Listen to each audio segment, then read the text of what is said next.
A'udzubillahi minasyaitonirrajim. Bismillahirrahmanirrahim. Assalamualaikum warahmatullahi wabarakatuh. Waalaikumsalam warahmatullahi wabarakatuh. Allahumma shalli ala sayyidina Muhammad wa ala ali sayyidina Muhammad. Qala rabbi shrah li sadri wa yassir li amri wahlul 'uqdatam min lisani yafqahu qawli. Rabbi anzilni munzalan barakan wa anta khairul munzilin, amma ba'du.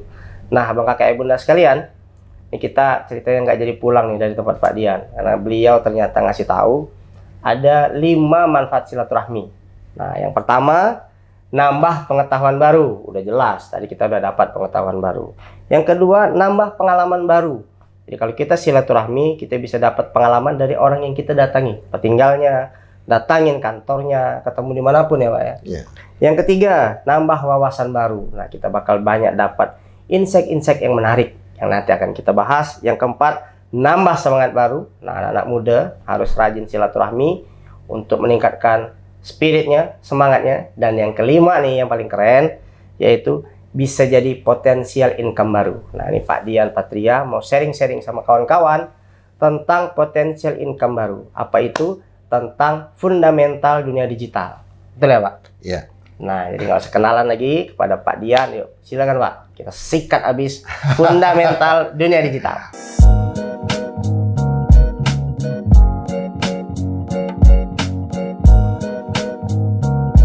Baik, Bang Imam. Jadi untuk saat ini ya kita tidak bisa menghindar ya Bang Imam ya. Ya. Kita pegang handphone saja itu sudah kita masuk dunia digital.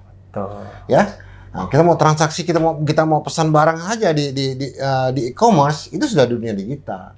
Ya, kita kuliah atau belajar online saja itu kita sudah masuk dunia digital. Serba digital. Ya. Tapi sekarang sekedar untuk masuk. Dengan kita yang betul-betul ingin masuk tentu akan beda nilainya Bang Imam. Tuh. Ya, kalau sekalian masuk ya ke sepenuhnya kita lah. Selesai kita masuk, selesai kita belajar online, selesai kita keluar lagi. Begitu juga dengan handphone. Kita selesai nelpon, lihat berita segala macam, udah selesai. Betapa ruginya, ya? Betapa rugi. Karena dengan handphone yang sama, dengan cara yang hampir sama, tapi dengan waktu, insya Allah yang mungkin agak lebih lama, sedikit lebih lama, kita bisa mendapatkan lebih. Mendapatkan lebih. Ya, nah, situ dia. Di handphone kita banyak daftar yang di tempat kita itu. Di Instagram kita banyak yang followers itu. Di Facebook kita ada juga, itu kita juga. Contoh paling sederhana ya untuk membangun silaturahim. Cobalah kita sapa 5 orang teman kita setiap hari. Kita sapa, Assalamualaikum Bang Imam, apa kabar, sehat? Gimana anak-anak? Setiap hari kita sapa 5 orang. Kalau tidak bisa 10. Di Facebook, di WA, di Instagram, ya. Nah, itulah kenapa ada istilah bahwa di Facebook kita punya banyak teman 5.000 orang, tapi kita kesepian. Nah, salah sendiri. Salah sendiri. Kenapa tidak dia mengelaborasi teman-teman tadi gitu loh. Yang 5 orang dia pilih, oh gini, oh ini. Dia tuh dia kenal profil masing-masingnya. Insya Allah teman-teman itu kita kan hidupnya kan bermitra, berkolaborasi. Bang Imam, nggak bisa kita hidup sendiri. Ya kan kita saling bantu. Apa yang kita bisa bantu teman kita akan bantu, dan teman kita akan bantu kita. Teman kita bisa bantu kita akan bantu. Ketika mereka memiliki sebuah kesempatan pun, mereka yang pertama akan mereka share adalah kawan-kawannya. Siapa yang sering menyapanya, yang dia ingat gitu loh. Betul. Nah, supaya ya silaturahim kita lebih kuat, lebih baik. Selain kita mengetahui profil teman kita sapa mereka. Gitu loh. Kita tanya dengan teman-temannya, Assalamualaikum, kapan sehat, kapan kita ketemu, kapan kita ngobrol-ngobrol lagi. Walaupun itu tidak terjadi, tapi tidak apa-apa. Ini kita sudah nyapa. Oke. Nah, itu yang pertama nih, ini Bang Imam. Nah, kalau misalnya dari teman-teman itulah kita akan mendapatkan misalnya pengetahuan baru. Ya, banyak hal yang kita tidak tahu sebenarnya. Ya, yang pengetahuan kita sedikit sekali. Apalagi kok misalnya nanti kita bisa telepon-teleponan, dia bisa sharing pengalaman. Oh, di sana begini, ini begini. Oh, kita ada. Oh, ternyata arahnya begini. Jadi suatu ketika begini, Bang Imam. Saya pernah menjadi pembicara sebuah seminar. Makalah saya sedikit saja, hanya 3 halaman. Tapi yang 8 halaman, 3 halaman makalah saya yang benernya, yang 5 halaman itu saya clipping fotokopi iklan-iklan di koran. Oke. Nah, sampai salah seorang dosen saya bertanya, Dian, kamu cuma iklan kamu baca? Pak, saya bilang, ya, arah dunia ini terlihat dari iklan. Berita itu ketinggalan dari iklan, saya bilang. Okay. Oh iya ya, dia bilang gitu. Jadi apa yang terjadi berikutnya? Fokus berikutnya ini ada dari iklan, karena orang-orang ini nih adalah orang-orang yang mampu melihat 2-3 langkah di depan kita. Nah, alangkah baiknya kalau kita berteman, misalnya saya lihat Bang Imam punya visi tentang media digital. Dua tiga langkah di depan orang. Ya, orang belum terpikir, Bang Imam sudah terpikir. Nah, saya perlu dekat-dekat dengan Bang Imam. Saya harus bisa dapat knowledge, saya bisa dapat experience, wawasan baru juga tentang dunia digital. Nah, kemudian juga tentang potensi kan, informasinya ada di situ semua. Dan potensial income itu kan bisa direct, indirect, bisa langsung, tidak langsung. Nah, bisa langsung, misalnya banyak, Pak Dian, gimana kita kerjakan ini? Ini ada, alhamdulillah ini mungkin ada rezekinya, itu langsung. Tidak langsung ketika mereka membicarakan sesuatu, nah, terus bisa mengolahnya, memfokuskannya menjadi potensi pendapatan, itu tidak langsung gitu loh. Ya, itu kan tidak langsung. Nah, jadi sekarang ini misalnya gini ya, untuk apa teman-teman kita begitu banyak di Facebook, di Instagram, di WhatsApp kita, ya, itu kan mubazir. Kalau tidak kita kolaborasi. Ya, mungkin tidak uang lah, tapi kita mendapatkan apa tadi? Pengetahuan baru, wawasan, pengalaman, ya, informasi. Nah itu kan. Jadi di dunia digital ini, jadi lebih cepat, lebih mudah, lebih murah, dan bisa lebih baik. Walaupun tentu mungkin juga belum tentu baik, gitu loh. Ya lebih cepat, lebih mudah, lebih murah, dan mungkin bisa insya Allah lebih baik. Contoh, kalau kita buka toko online, Kalau toko kita buka konvensional, 100 orang satu hari datang itu sudah hebat. Tapi kalau kita punya toko online, 10.000 orang hari itu bisa datang ke toko kita. Ya kan? Nah, itu beda dunia digital dengan dunia konvensional.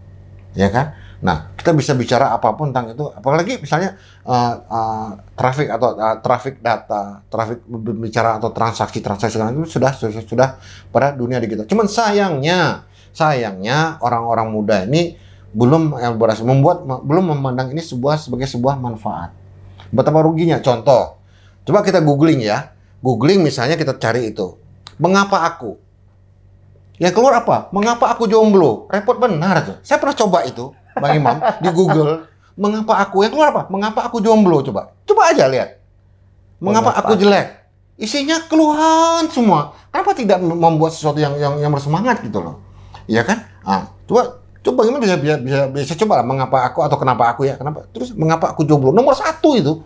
Ya, berarti itulah cara berpikir generasi yang bawah kita ini gitu loh, Bang Imam. Yeah. Jomblo tuh repot banget gitu loh ya. Iya, mengapa aku jomblo? Sebuah aib gitu loh kan. Ya betul nggak, Bang Imam? Mengapa aku jomblo kan? Nah, itu coba. Nah, bagaimana kita mau dunia kita bisa mendapat informasi baru. Jadi, contoh, di handphone saya itu ada sebuah folder khusus tentang berita. Itu ada Republika, ada Detik, ada CNBC, ada CNN, ya itu dia. Itu ada berita. Terus nanti ada folder apa lagi di situ? Ada folder khusus media sosial kita, ada Facebooknya, ada ini. Jadi ada folder lagi apa lagi? Dan ini kita terus elaborasi.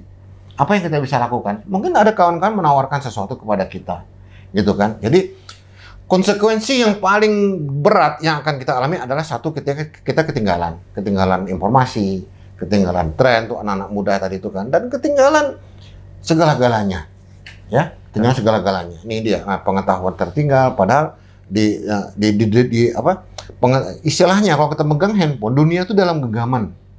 Nah, terserah kita mau apa, ya, kita akan dapat. Jadi dalam dunia digital ini kita bisa dapat semua, ya. Apalagi kalau kita mampu membangun silaturahim dengan baik, ya. Memang secara negatif mungkin ada juga, memang ada perusahaan-perusahaan yang memang akan menyetir persepsi kita, ya, harus kayak gini, dan kita itu bisa bermain dalam bawah sadar kita, apalagi di dunia politik ya. Cerita buzzer itu ada yang positif, walaupun mungkin juga ada yang negatif. Orang bisa buzzer itu negatif, tapi ada yang positif, ya. Buzzer dakwah itu kan positif, ya kan? Seperti itulah kira-kira. Jadi ini kalau tentang dunia digital, anak-anak muda ini, mereka semua sudah masuk ke dunia digital, tapi hanya mungkin sebagian sekedarnya saja masuk ke dunia digital. Belum kolaborasi sedemikian rupa sehingga mendapat manfaat maksimal tadi yang dibilang Bang Imam tadi, knowledge, experience, wawasan, informasi, potensial income, segala macam itu. Tapi kalau kita betul-betul masuk, bayangkan sama dari e-commerce saja, dari e-commerce A dengan B, ada perbedaan harga. Kita bisa masuk situ sebagai dropshipper, ambil barang di sini, jual di sebelah sini. Bayangkan coba, ya, betapa potensi. Tapi itu kan perlu pengetahuan. Orang Pontianak bilang sehe, Bang Imam. Harus sehe gitu. Kalau tapi yang susahnya ini kalau nanti dia ada keluar, aduh sulit, aduh payah, aduh susah, ya sudahlah. Selesai deh kayak gitu. Ya, mencari alasan untuk tidak gitu loh. Bukan mencari alasan untuk iya. Nah, kalau kita contoh Bang Imam ya, ini di dunia digital mungkin kok dibandingkan misalnya sholat kan jauh lah bedanya ya. Contoh saja kita sedang ngumpul, ada azan. Coba lihat. Saya suka memperhatikan orang-orang Bang Imam. Ketika ada azan, ada yang selembejak macam tak dengar. Itu kan pilihan dia. Nah, Allah udah gelar di sini. Ini loh azan. Nah, pilihan terserah kita kan. Nah, mirip dengan dunia digital. Nah, sekarang kita mau jadi apapun. Jadi misalnya gini, sekarang ketika pandemi kemarin ada profesi yang agak aneh menurut saya. Ya, online fotografi. Iya. Saya agak bingung juga, tapi ada dan itu jalan dan itu berpendapatan gitu. Orang mau fotografi nanti dia ngaturnya dari jauh, tah gimana caranya nanti dia ngambilnya.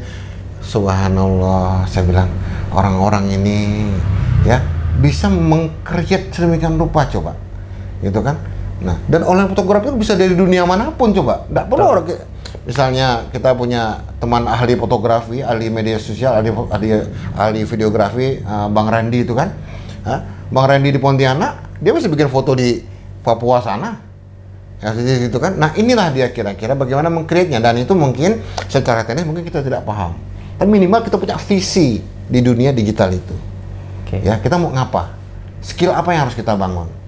Nah itu jadi sekarang ada orang-orang misalnya gini, mereka hanya fokus di digital marketing, dia jualin barang aja gitu, dan hidup dengan itu dia cukup di rumah. Bisa sambil ngasuh anak dengan istri, nggak perlu kemana-mana, ya kan? Semua bisa diselesaikan dengan handphonenya, gitu loh Bang Imam. Kira-kira visi tentang dunia digital. Yuk kawan-kawan, belajar sama-sama, pelajari lagi tentang dunia digital. Tapi jangan lupa pesan dari beliau, kalau ada azan, segerakan sholat. Insya Allah kita akan ada proyek kedepannya, Digital Media Institute. Disingkat apa? Disingkat damai. Yuk, sampai jumpa di sesi selanjutnya. Dalam damai. Barakallahu fikum, billahi taufiq wal hidayah. Yang baik-baik dari Allah, yang kurang baik kami mohon maaf. Assalamualaikum warahmatullahi wabarakatuh. Waalaikumsalam warahmatullahi wabarakatuh.